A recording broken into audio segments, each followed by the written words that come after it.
Alors, nous sommes heureux de célébrer ces nouveaux prix entreprises et environnement qui sont très importants pour le ministère du Développement durable. Eh oui, tout à fait. C'est très important, d'abord, les efforts que font les entreprises, et puis, dans une occasion comme celle de Polytech, de les mettre à l'honneur avec nos amis de l'ADEME. L'ADEME, effectivement, représenté par François Moisan, quelques mots. Bien, d'abord, merci à tous d'être présents pour cette remise de prix. Moi, je suis très heureux. Ça fait la 7e année que je viens pour cette remise de prix. Alors, merci et bonjour à tous.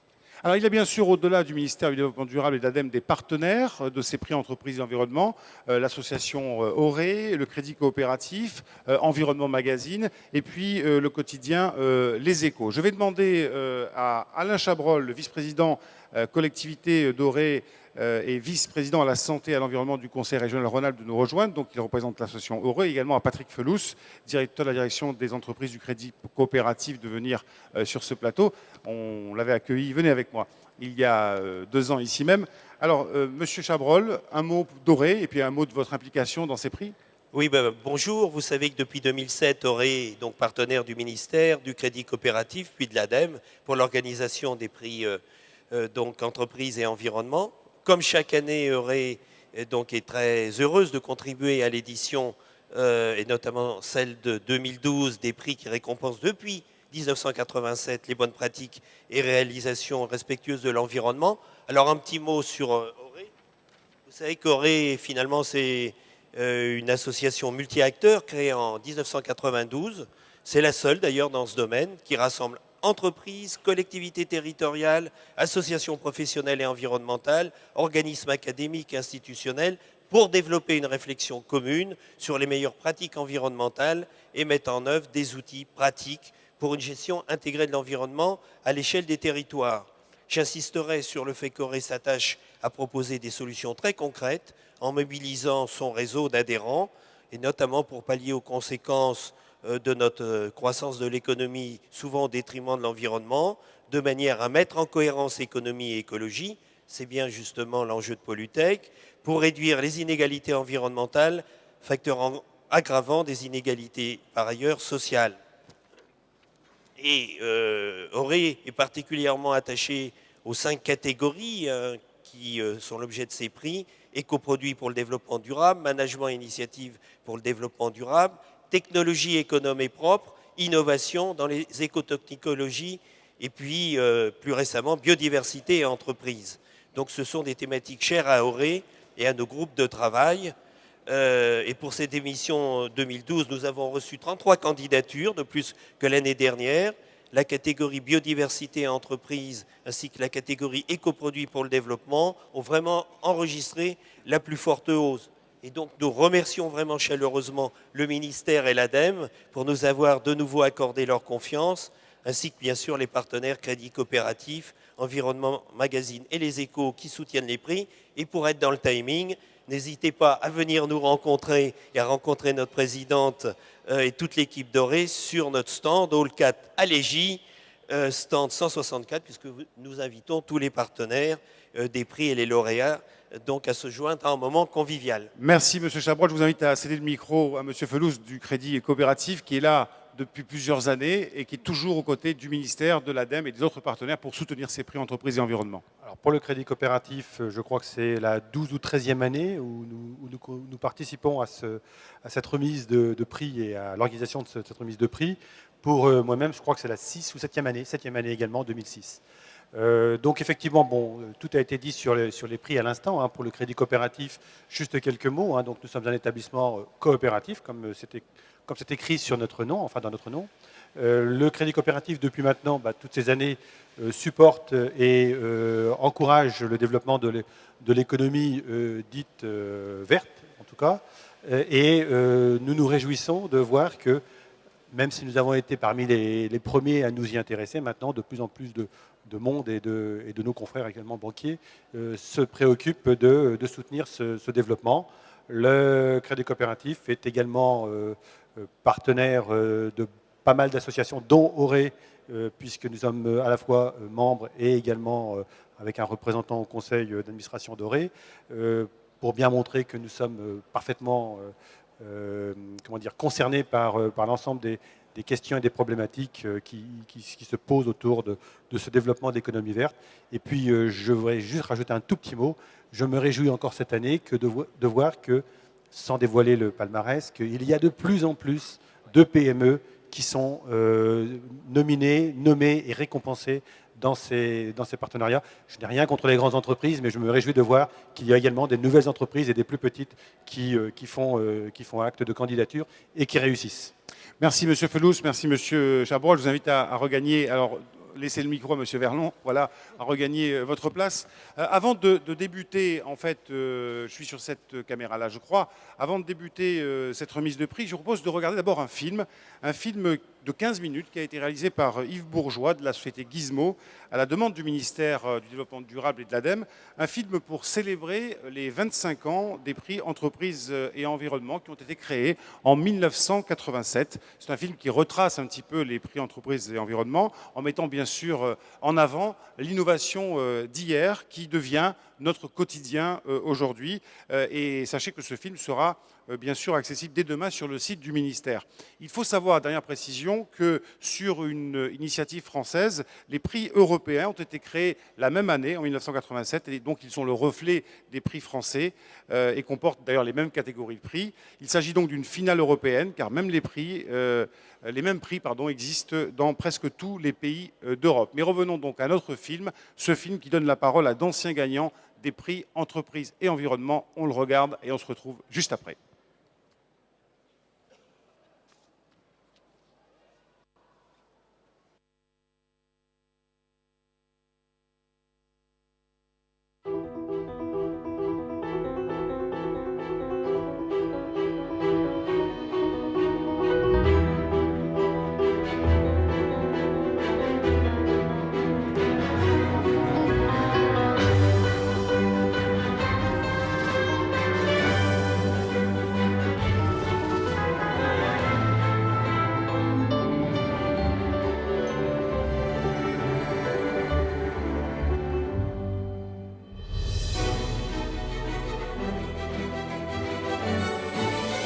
Dans le domaine de l'environnement, c'est très clair, l'automobile a un impact très important. Donc depuis des années, chez tous les constructeurs, c'est la course à l'innovation. Lorsqu'on veut recycler une voiture, vous recyclez autrefois beaucoup de métaux et très peu de plastique. Puis petit à petit, les plastiques sont arrivés et il a fallu recycler ces plastiques et personne ne savait le faire. On sait que la mousse polyuréthane, qui est un dérivé du pétrole, c'est un fort polluant qui dégage des émissions. Donc se débarrasser de ce matériau, c'est carrément un soulagement pour le client d'avoir un produit plus simple pour sa santé. La biodiversité et les plantes sont à l'origine de l'entreprise et de la marque.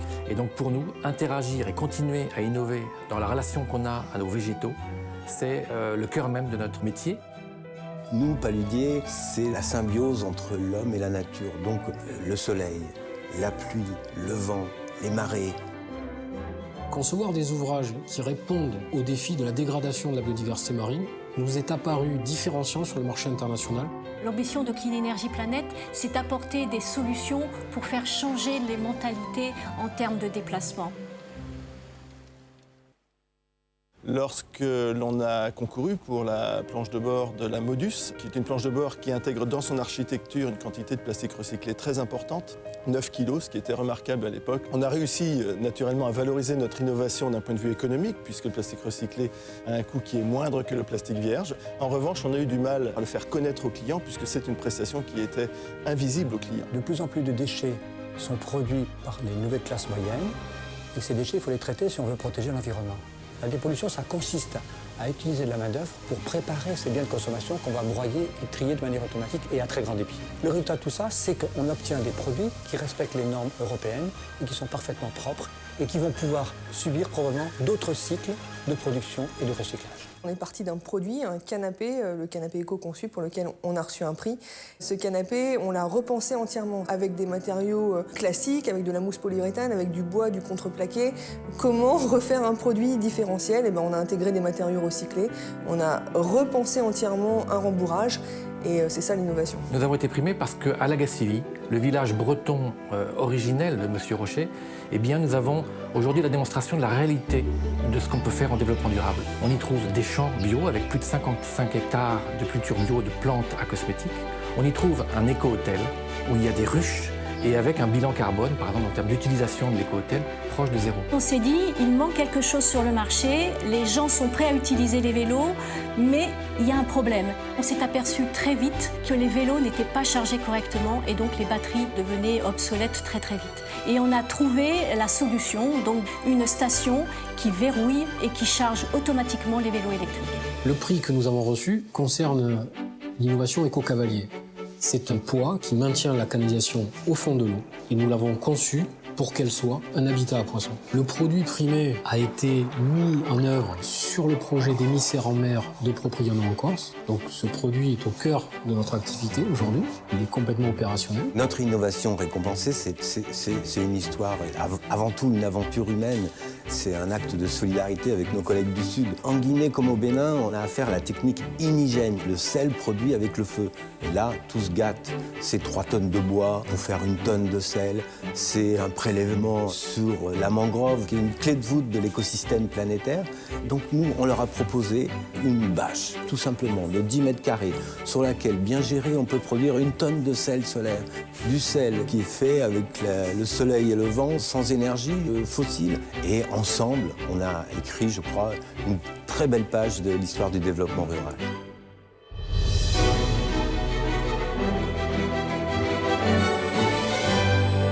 Des canapés, pour nous, on en vend comme des petits pains, on en vend 60 000 unités par an. Et du coup, là, c'était une prise de risque. On s'est dit, voilà, un canapé, on en vend plein, pourquoi on prendrait le risque d'en produire un différemment? Il était assez iconoclaste d'imaginer un éco-hôtel de telle importance dans un village de la Gacilly qui a 2000 habitants et qui est loin des grands centres-villes que sont Rennes, Nantes ou Vannes. L'innovation, c'est le courage des managers à mettre en œuvre des programmes de recherche-développement qui n'ont aucune garantie de parfait achèvement dans le temps. Certaines innovations vont donner des résultats au-delà de nos espérances et d'autres vont devoir être abandonnées. Ce droit à l'échec, en quelque sorte, est quelque chose qu'il faut reconnaître lorsqu'on fait de l'innovation. Il va falloir des compétences particulières, il va falloir des gens qui vont exercer des métiers qui n'existent pas encore.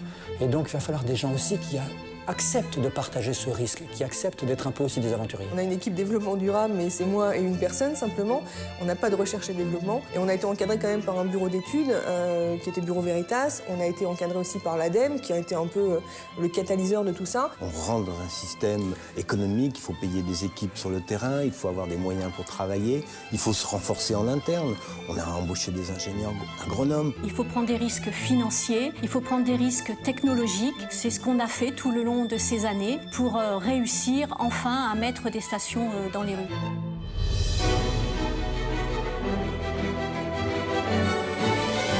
Bien entendu, on pense au profit financier et c'est normal. Il faut rétribuer tous ces investissements, tous ces risques.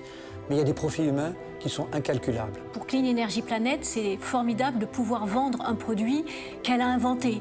Pour l'équipe, c'est valorisant, ça donne envie d'aller travailler tous les jours. Donner du sens à sa vie. Donc être reconnu par ce travail, aussi de rendre encore une image plus positive des Paludiers de Guérande ici. Quand vous réussissez un produit, ça rend les choses complètement euphorisantes en interne. C'est-à-dire que les gens sont beaucoup plus motivés, ils pensent différemment. Et cette manière d'intégrer l'environnement au sein même de la conception des ouvrages, c'est une véritable révolution culturelle qu'ont fait nos ingénieurs et nos équipes de conception. Finalement, à chaque fois qu'il y a une vraie innovation en relation avec l'environnement, en fait, par surcroît, ça crée de nouvelles innovations sur le business, sur les produits en termes d'éco-conception, sur la façon dont on va vendre des produits. Ça peut être un bénéfice aussi de compétitivité pour l'entreprise, puisque nos véhicules sont devenus plus compétitifs. D'autres fois, c'est vraiment une reconnaissance interne que l'on attend, et puis une exploitation interne pour mettre en valeur notre management de l'environnement. Et il y a eu très peu de retombées externes, mais je peux vous dire qu'en interne, c'était quelque chose d'important pour tous les gens qui étaient engagés sur cette question dans l'entreprise.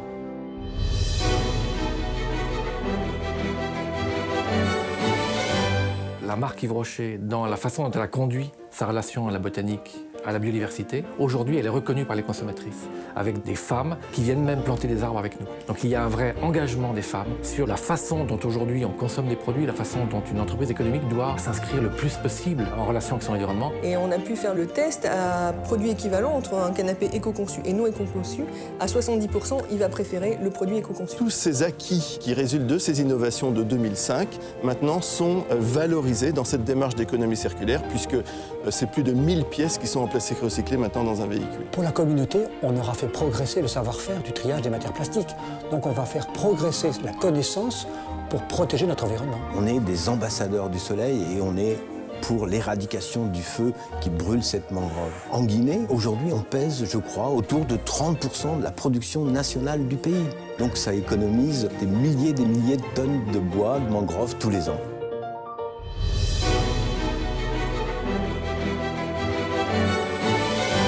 C'est un label que l'on présente à chaque fois que l'on va voir une entreprise, une mairie, une collectivité, et il nous permet d'avoir une crédibilité auprès de nos clients. Le prix est un bon indicateur. Il leur permet de faire finalement le tri entre des actions innovantes validées par des instances techniques, que sont l'ADEME et le ministère, et des produits qui ne sont que marketing. Ça ouvre la relation entre les autorités et les entreprises dans cette grande aventure qu'est la relation du monde économique à la biodiversité. Au niveau média, on a eu pas mal de retombées immédiatement après les prix sur la remise, des journaux qui n'avaient pas l'habitude de parler de nous. Ça a permis de rassurer l'ensemble des collaborateurs de Renault sur le fait que toute une communauté de personnes s'occupait de l'environnement. Et puis, les personnels qui étaient au sein du réseau, eux, ont eu une reconnaissance et donc une meilleure écoute et donc une meilleure efficacité dans leur travail à partir de ce moment. On peut être amené sans gérer des projets, de faire des expertises pour aider l'UNICEF, en Asie, en Madagascar et partout, pour améliorer le sort des producteurs. Ça s'est traduit par des brevets. Ça va déboucher donc sur des licences, ça va déboucher sur des exploitations. Et déjà aujourd'hui, on a des licences qui sont en cours de demande, notamment en France, en Europe, et on y compte beaucoup.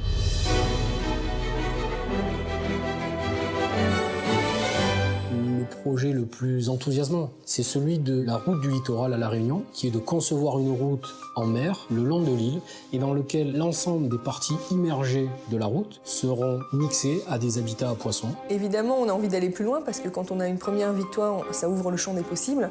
On se dit que si on trouve une solution, un vrai nouveau matériau, on peut le dupliquer sur l'ensemble de notre production.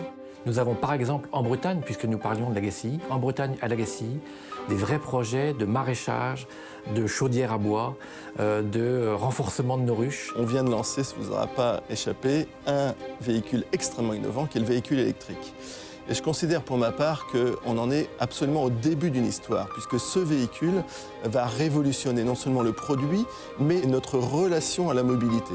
Le totem, en fait, c'est une borne sur laquelle, tout autour, vous pouvez avoir des vélos électriques, des scooters électriques, des voitures électriques en chargement.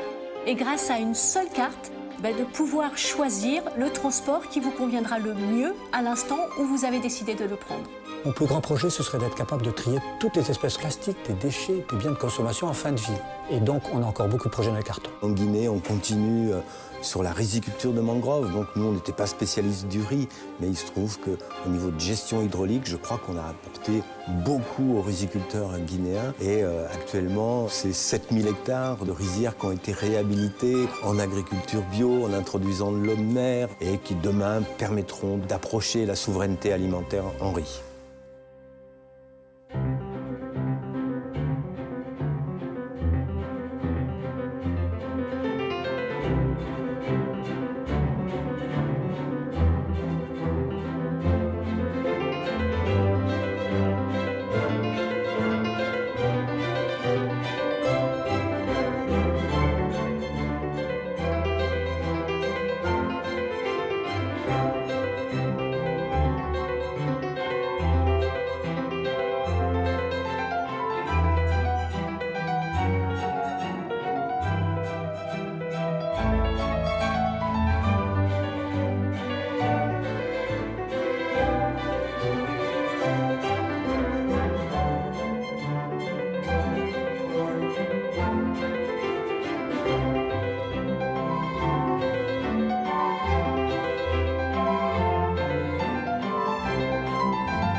Si j'avais un conseil à donner, ce serait d'abord d'avoir un agitateur, quelqu'un qui soit capable de penser différemment et d'enclencher un mouvement dans l'entreprise. Il faut tenter l'aventure, il faut aller jusqu'au bout. C'est tellement enrichissant, ça apporte tellement de choses positives dans l'entreprise qu'il faut y aller. Dale Carnegie qui a dit « Osez et vous gagnerez ». allez-y. On n'est pas obligé d'engager des frais énormes, d'investir énormément de temps. Il suffit d'avoir quelques idées, quelques personnes motivées, de se réunir autour d'une table et de brainstormer. Être à l'écoute des autres. Il faut savoir que eux aussi, ils ont une partie des solutions. Et c'est ensemble qu'on arrive à faire fructifier une Il innovation. faut faire partager cette passion avec d'autres hommes de l'entreprise et d'autres sociétés. Il faut savoir créer les conditions de l'alliance. Et à cette condition, ça marche. Une PME a son rôle à jouer en termes de prise de risque, en termes de flexibilité, en termes d'innovation. Elle va quelquefois être beaucoup plus performante que nous. Donc n'essayez pas nécessairement de rejoindre un grand groupe pour faire de l'innovation. Au contraire, je pense.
Voilà, c'est un petit peu comme au cinéma, je crois qu'on peut applaudir.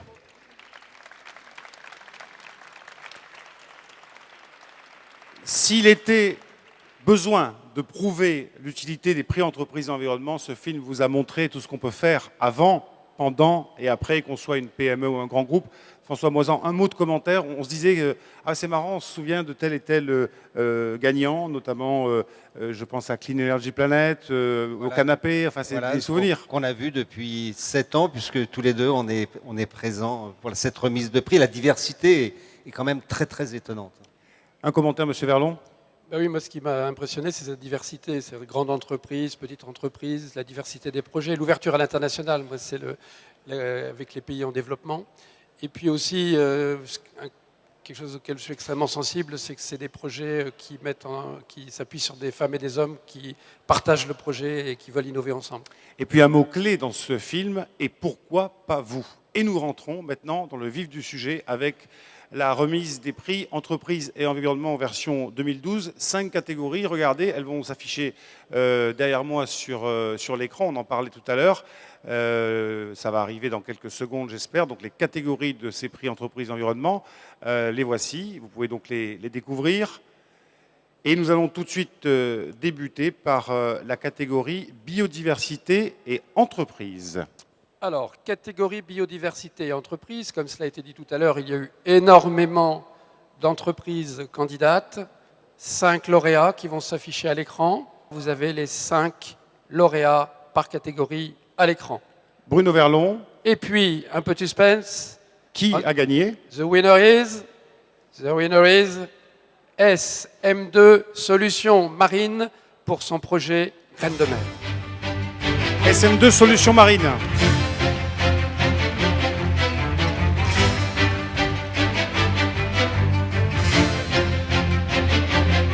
Qui reçoit le grand prix, le prix biodiversité entreprise pour le projet intitulé Graines de mer.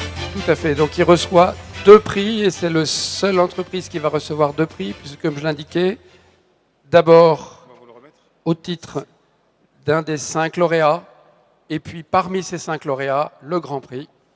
Donc vous repartez avec 2 trophées. Voilà, 2 trophées en tant que lauréat et en tant que lauréat des lauréats pour biodiversité et entreprise. Venez à mes côtés, on va vous poser quelques questions. Présentez-vous en quelques mots. J'ai tenu le micro parce que vous avez les mains pleines. Merci. Mon nom est Sven Michel Lourier de la société SM2 Solutions Marines.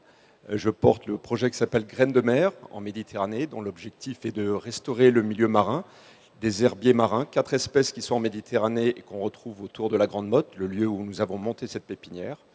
Voilà, c'est un projet qui a démarré l'année dernière et qui finira, la première phase finira fin 2013. J'aimerais connaître plus précisément l'utilité des herbiers marins. Alors l'utilité des herbiers marins est multiple. Les herbiers apportent des services qu'on appelle les services écosystémiques qui sont à l'ordre de au moins 10. Production d'oxygène, capture de CO2, filtration des polluants et clarification de l'eau.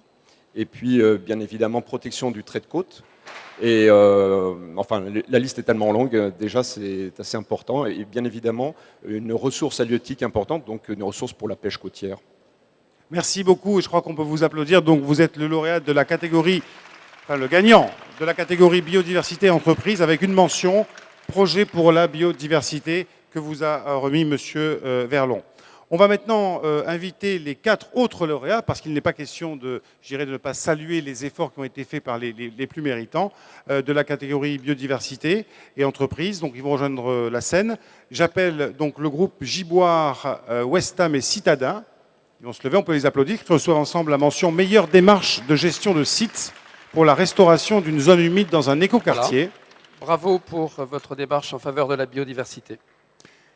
Les jardins de Galie qui reçoivent la mention offre de produits ou services pour la biodiversité pour la mise en œuvre des éco-contrats. Les jardins de Galie. Félicitations. Essayez de rester groupés. Venez, venez, qu'on vous voit bien à la caméra. Exponente le Parc, qui reçoit la mention meilleure initiative de sensibilisation pour le parcours de curiosité naturelle dans ce parc. Ça donne vraiment envie d'y aller. Bravo. On les applaudit aussi. Exponente le Parc. Félicitations. Et puis Bohéméria, qui reçoit un coup de pouce du jury pour un draus pour bébé fabriqué en chanvre ou en lin. Venez avec nous. Utilisation de matériaux naturels. Bravo. Voilà, vous avez les lauréats, vous avez le gagnant, et c'est ce que je vous disais, les photographes me demandent de vous rapprocher. Allez, essayez de vous resserrer pour que la photo soit la plus belle possible. Monsieur, voilà, moi je vais m'enlever du champ parce que c'est surtout ce qui nous importe, les lauréats de cette catégorie. Voilà, la photo. C'est bon, merci. Merci à vous, je vous demande de regagner la scène. Merci et encore bravo. Nous allons maintenant passer à une deuxième catégorie, management et initiative pour le développement durable. Alors, un peu de musique. François Moisan.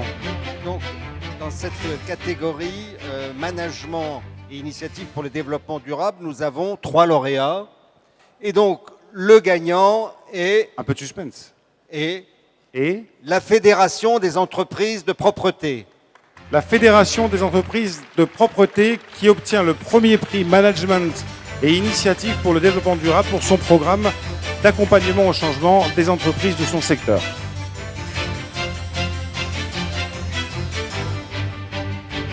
Mettez-vous face aux caméras, que l'on puisse vous voir.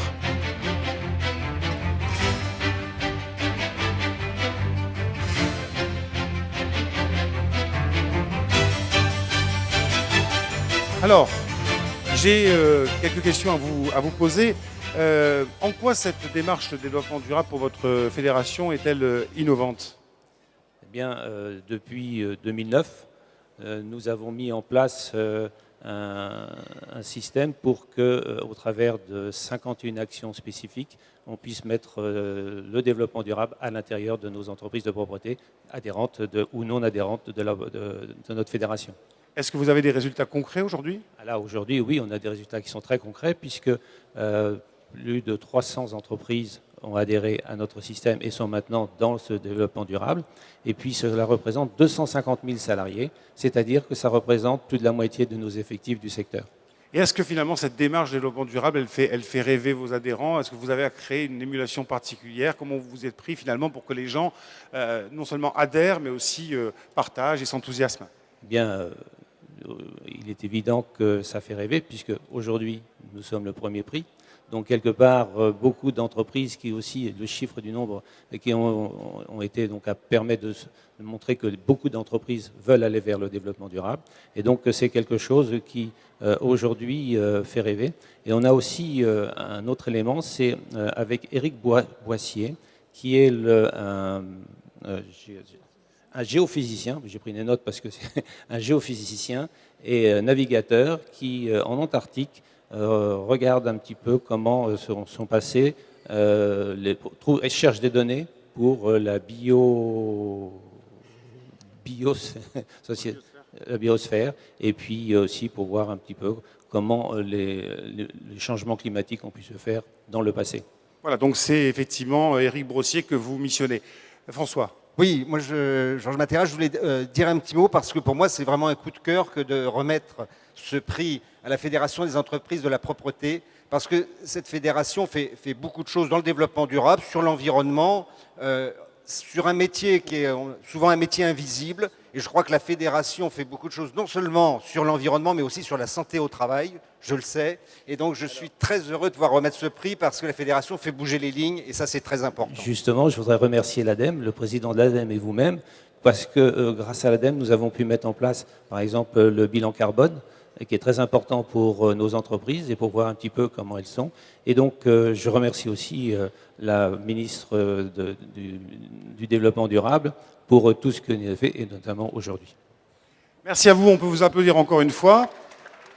Alors, on l'a dit, les lauréats viennent nous rejoindre.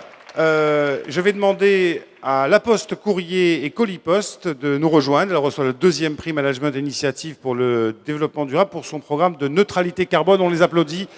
La Poste Courrier et Colipost.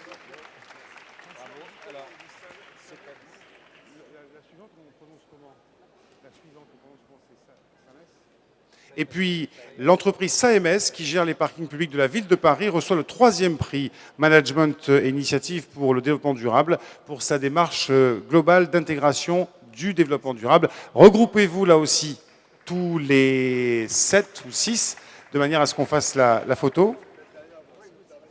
Voilà, peut-être vous derrière, parce qu'effectivement, vous êtes un petit peu plus grand que les autres. Voilà, une photo. Sur le plateau TV de Pollutech. Merci beaucoup à vous. Merci, j'espère que vous allez faire bon usage de tous ces trophées, mais par rapport au film qu'on a eu tout à l'heure, je n'en doute pas, je pense qu'un trophée, qui soit un prix ou un 2e ou un 3e prix, c'est toujours un moment très très important et exceptionnel dans la vie d'une entreprise ou d'une organisation. Merci à vous. Et je vous invite à regagner vos places. Bruno Verlon et François Maison restent avec moi. 3e catégorie. Innovation dans les éco-technologies. Musique.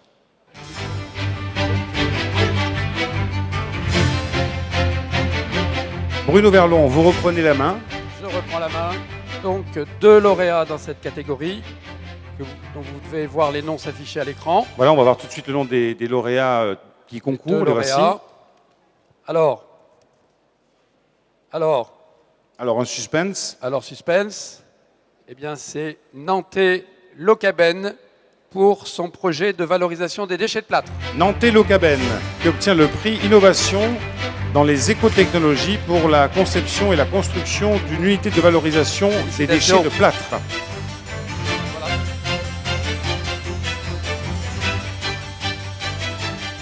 Voilà, venez à mes côtés ensuite.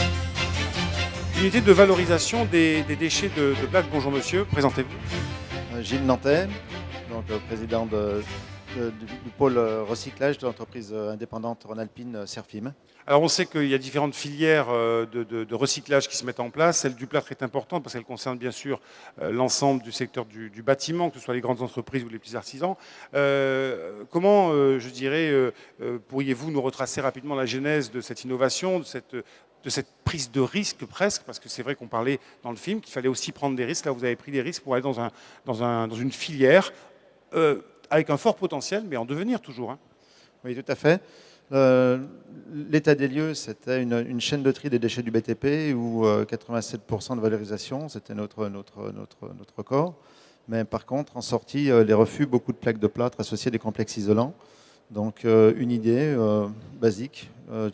J'ai pris une bétonnière, des boules de pétanque, des tamis, une soufflerie, un aspirateur. J'ai essayé de faire un petit process, je dirais, de bricolage et que j'ai pu amener comme un book, en fin de compte, à un centre de recherche qui s'appelle le Centre de recherche Terre et Pierre en Belgique et qui a fait le process industriel. Et tout ça en partenariat avec l'entreprise Paco Plâtre qui avait vraiment des exigences par rapport à la qualité du produit sortant. Pour pouvoir effectivement réutiliser le plâtre pour faire de nouveaux panneaux, parce que c'est ça, hein, la réutilisation via le recyclage. Un mot de la démarche collective de Nantais-Locaben. La démarche a été, donc une fois que j'ai trouvé un petit peu cette idée, cette façon de faire, donc se rapprocher d'un centre de recherche, mais c'était bien sûr suite à un appel à projet de l'ADEME par rapport aux technologies de tri de déchets du BTP. Donc merci à l'ADEME qui a financé ce volet recherche et développement. Merci aussi à Paco Plâtre qui nous a suivis du début jusqu'à la fin en nous donnant un cahier des charges et qu'on a pu suivre tout au long de la réalisation. Merci à vous. Bruno, un mot, Bruno Verlon? Oui, moi ce que je trouve remarquable, c'est le fait qu'on soit, et là on a vraiment ce qu'on retrouve sur tous les projets d'innovation, c'est-à-dire de passer de l'idée, puisque M. Nantais il a eu l'idée, et puis toutes les phases avec l'appui d'un centre de recherche pour passer finalement à une réalisation industrielle et une industrialisation. La boucle est bouclée. Voilà, et en s'appuyant sur un centre de recherche, j'imagine aussi, en s'appuyant aussi un petit peu sur les banques, sur les financiers, il faut les convaincre, il faut, voilà, je le redis, prendre des risques, et là vous êtes récompensés, et nous en sommes très très heureux. Alors il y avait deux lauréats, il y a un gagnant, et puis je voudrais appeler Elisol Environnement, qui reçoit un coup de cœur du jury pour son outil de surveillance de la qualité des sols, basé sur l'étude de la nématophome. On peut les applaudir. Bravo. Étude des sols. Félicitations. Alors la photo peut-être. Alors on va faire juste une exception. Nématophone. Dites-moi tout en un mot. La nématofaune, en fait, c'est l'ensemble des nématodes du sol. C'est donc la diversité des organismes du sol qu'on étudie. Ce sont des vers microscopiques. Des vers microscopiques. Très bien. Et encore bravo à vous. On peut vous applaudir. Bravo. Et vous pouvez regagner votre place. Vous reviendrez à la fin. De toute façon, je vais tous vous rappeler. Ah, la photo, attends, c'est pas encore fait. Alors, on va se figer quelques instants. Dites-nous quand c'est bon. Parfait, merci à vous et à tout à l'heure. François Moisin, c'est vous qui reprenez la main maintenant pour une nouvelle catégorie, la 4e, l'avant-dernière, catégorie technologie économe et propre.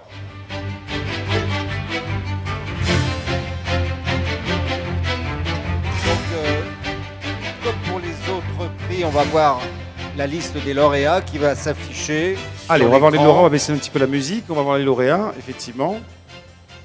Alors, qui a remporté ce prix des technologies économes et propres? Donc, le gagnant est le groupe Entreprise Boyer et Entreprise Greenwatt. Ils obtiennent ensemble le prix technologie économe et propre pour la biométhanisation des écarts de tri de fruits. Un projet particulièrement intéressant, biométhanisation des écarts de tri des fruits. On comprend tout de suite ce qui ne va pas dans la distribution, ce qui ne va pas directement au commerce. On peut en faire quelque chose. Qui est l'entreprise Boyer? C'est vous. Bonjour, présentez-vous. Bonjour, Valérie Doussin. Donc, je représente l'entreprise Boyer SA. Le siège social est à Moissac, Tarn-et-Garonne. Nous sommes d'une station fruitière et l'utilisatrice de la technologie. Nous avions des problèmes d'écart de tri, comme vous venez de le signaler. C'était pour une meilleure revalorisation et surtout un outil en suivant notre process. Nous ne produisons pas pour faire de l'énergie. Oui, alors c'est ce que j'allais vous dire. Votre process, il est d'abord de calibrer des fruits, de les emballer, etc., et de les mettre sur le marché, pas forcément d'avoir une unité de biométhanisation dans la boucle. Quels ont été les obstacles finalement pour mettre en place cette innovation? Les principaux obstacles, c'était surtout une nouvelle technologie et en parler avec la mentalité du monde agricole. Ce n'était pas évident puisque nous travaillons avec des producteurs. Monsieur Boyer est un producteur lui-même et ce n'était pas évident de dire à des producteurs de produire des melons qui iront après pour faire de l'énergie, puisque nous faisons du haut de gamme en fruits. Et donc c'était surtout un travail d'information et surtout de communication auprès de nos producteurs. Donc risque et témérité, on s'en souviendra. Vous représentez l'entreprise Greenwatt, alors vous êtes un spécialiste de la biométhanisation. Comment vous vous adaptez finalement aux contraintes de l'entreprise Boyer? La difficulté ici, c'était de traiter du déchet végétal par méthanisation. Les végétaux ont tendance à très largement s'acidifier en se dégradant. Or, l'acidité, c'est le pire ennemi de la méthanisation. Et là, je dirais, il a fallu tout le savoir-faire de Greenwatt, les 9 ans de recherche et développement au laboratoire en amont chez nous, pour développer un procédé complètement adapté au traitement des végétaux par méthanisation. Donc ça, c'est devenu aujourd'hui notre spécialité.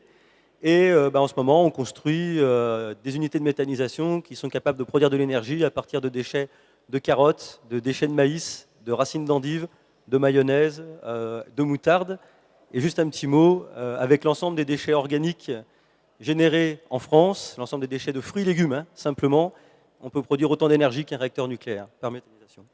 Eh bien, l'énergie alternative, la voilà. Un mot de compliment, j'imagine, un mot de commentaire, François. Oui, pour l'ADEME, c'est particulièrement important, effectivement, cette filière méthanisation, d'avoir des nouvelles technologies qui puissent se développer. La France a un certain retard par rapport à ses voisins sur cette filière et je pense que cette technologie économe et propre est bienvenue et bravo et merci. Merci à vous. Alors, il y avait deux lauréats, il y a un gagnant et puis il y a un deuxième prix, un deuxième trophée pour ces technologies économes et propres. Voilà. J'appelle donc, François, si vous voulez le dire. Alors, le deuxième prix que la société retrouve des autoroutes Rhône-Alpes. Des autoroutes Rhône-Alpes. Voilà.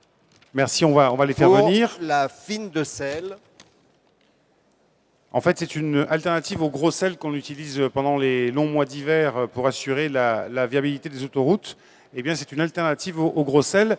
Et on se souvient, il y a 2 ans, ici, à Polytech, qu'on aurait bien eu besoin de gros sel ou d'alternatives au gros sel pour sortir du salon parce qu'il y avait beaucoup de neige. On peut vraiment vous applaudir, Area, et bien sûr, applaudir le gagnant de cette 4e catégorie.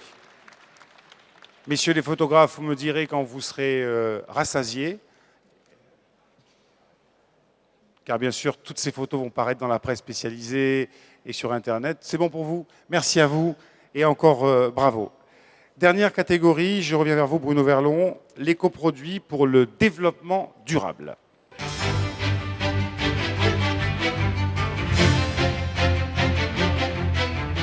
Et c'est sur cette jolie musique choisie par le ministère et l'ADEME pour accompagner les prix entreprises et environnement que nous allons voir quels sont les lauréats. Alors il y en a 2. Il y a 2 lauréats pour cette dernière catégorie. Et puis, un petit peu de suspense. C'est un projet qui a à voir avec les bébés. Ah. Un projet qui a à voir avec les biberons. Ah. C'est Dorel France pour la gamme de biberons éco-conçus Natural Comfort. Dorel France qui obtient le prix éco-produit pour le développement durable. Bruno Verlon le disait il y a un instant pour la gamme de 3 biberons éco-conçus Natural Comfort. À qui je remets le trophée? Voilà, mettez-vous tous les 3. Allez, tous les 3, mettez-vous là de manière à ce qu'on puisse prendre d'ores et déjà des photos. Dorel France, vous faites partie d'un groupe mondial d'origine canadienne. Est-ce qu'on peut comprendre d'abord rapidement quels sont les produits proposés par Dorel France aux consommateurs? Je vais vous tenir le micro. Oui, alors effectivement, Dorel est un groupe, est un acteur majeur sur le segment de la puériculture. Et avec des marques à forte notoriété et historiques comme Bébé Confort, qui vient d'ailleurs de fêter ses 75 ans l'année dernière, mais également les marques Maxi Cosi, Queenie et Safety First. Alors, quelle méthode avez-vous suivi pour entrer dans cette grande aventure de l'éco-conception et pour éco-concevoir cette gamme de 3 biberons?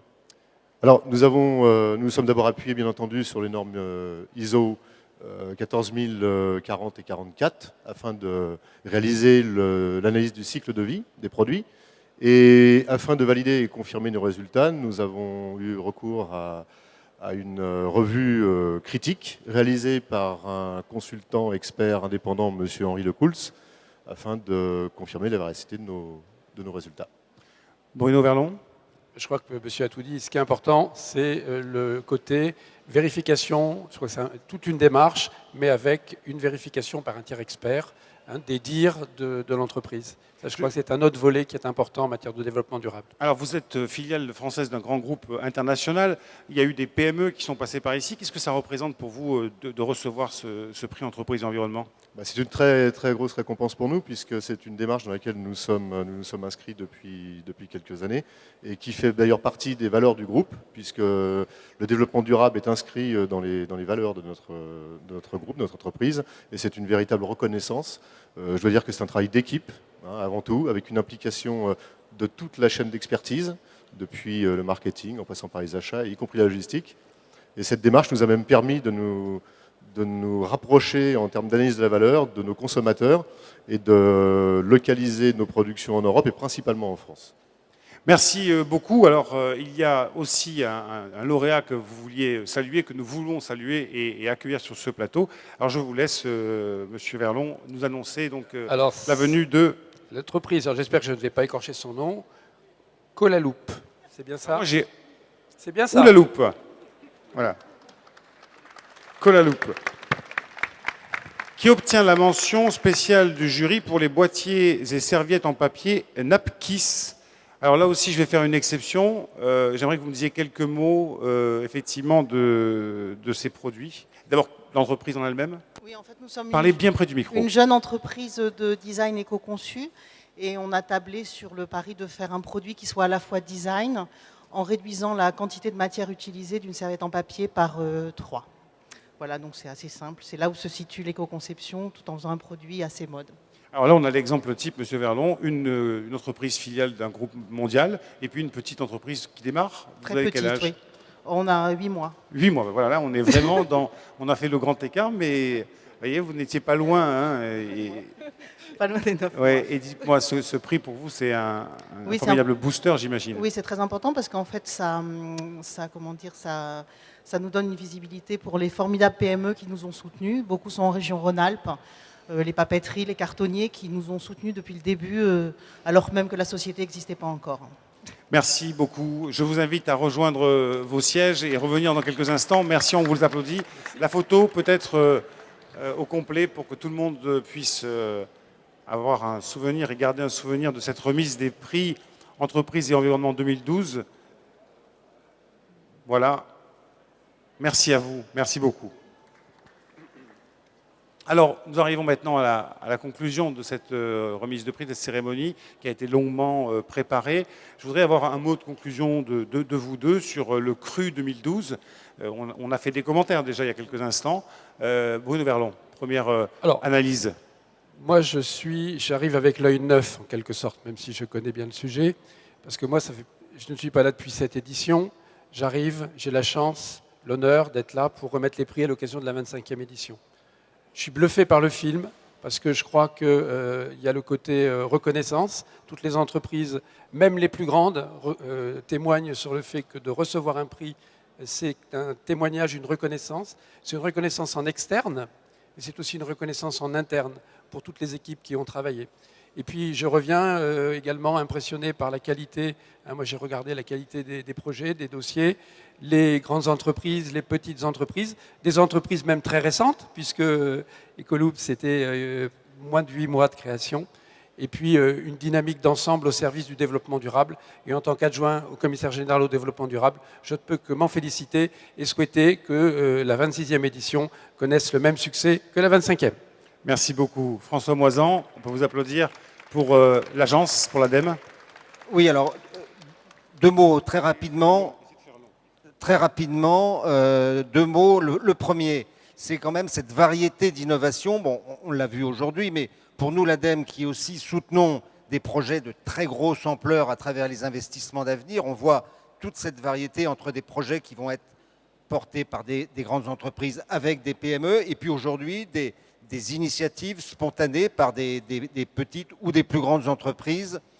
Donc cette variété très très grande qui montre le dynamisme des entreprises en France, et ça je crois qu'il faut le répéter, il y a beaucoup d'innovations dans le développement durable en France. Alors le deuxième point, c'est ces innovations, on voit bien que c'est bien sûr l'idée, elles sont portées par des hommes, par des femmes dans les entreprises, mais on voit aussi qu'il a fallu convaincre et que l'innovation, ce n'est pas seulement une idée d'ingénieur, mais c'est aussi tout un groupe d'utilisateurs, y compris, qui vont adopter ces innovations et finalement faire en sorte que ce soit vraiment, pas seulement des idées, mais vraiment une innovation.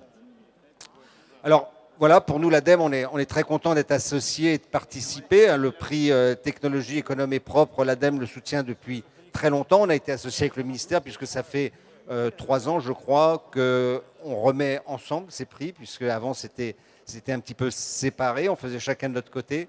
Donc maintenant, on le fait ensemble et donc on est vraiment très contents.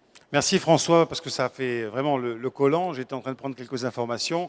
Oui, alors je voudrais dire plusieurs choses. D'abord que j'invite aussi bien les lauréats que ceux qui ont participé en tant que spectateurs à cette cérémonie de rejoindre et d'aller sur le stand de l'ADEME et du ministère, parce qu'ils sont côte à côte, bien sûr, comme chaque année. Au-delà de l'aspect institutionnel de ces sites et de ces stands, il y a bien évidemment beaucoup d'informations, une mine d'informations que vous pouvez trouver sur des appels à projets, sur ce qui a été fait dans le passé, et on peut s'inspirer infiniment de ce qui existe en termes de matière, aussi bien au MED qu'à l'ADEME sur le stand. Je voudrais vous dire aussi que juste après cette cérémonie de remise de prix, eh bien, le Crédit Coopératif vous invite pour un apéritif sur le stand de l'ADEME. Donc vous aurez l'occasion non seulement de voir ce qui s'y passe, mais en plus de prendre l'apéritif. Et les serviettes ou la houppe seront d'ailleurs, m'a-t-on dit, c'est M. Felouz qui m'a dit ça il y a un instant, m'a-t-on dit, présentes. Alors on va, de manière un petit peu solennelle, dans quelques secondes renvoyer la musique. Et sur la musique, j'aimerais que tous les lauréats viennent ici pour une photo finish. Allez, musique, prix, entreprise et environnement.